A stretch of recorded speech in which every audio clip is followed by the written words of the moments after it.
I just did this series for PBS called Roadfood. Yeah. And we Jensen said to ask you about that. We traveled around the country talking to, I mean, honestly, we were using food as a window into worlds. So we're looking at little, regional dishes, gumbo in Louisiana, for example. And we're using that as a window into worlds where I'll sit down and literally break bread with people and talk to them about their lives and world.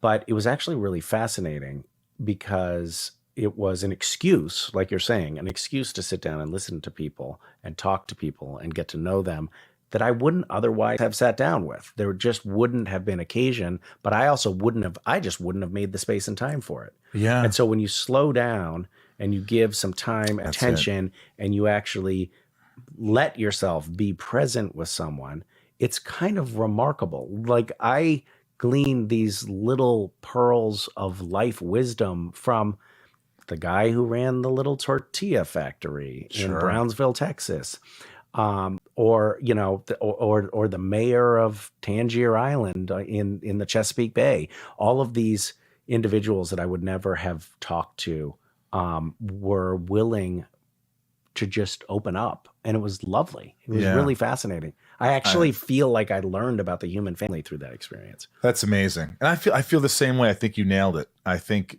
sitting with someone, there's like little morsels, little things that you've said, little things that other guests have said, which sort of help me or they help other people who are listening.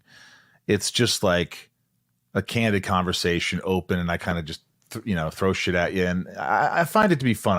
I was going to quit many times. The first 10 interviews, I was like, nobody's listening.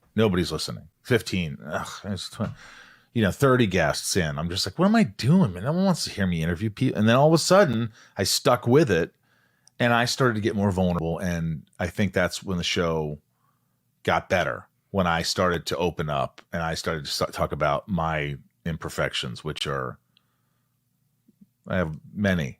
And I think that's, people kind of like that I open up like that. And, even you open up again about your divorce and all the shit you're going through. And it's like, wow, it's, it's not all about fluff and all about what you're doing next. And, it's, I don't know. I find it interesting to see that, we all go through ruts. We all go through tough times,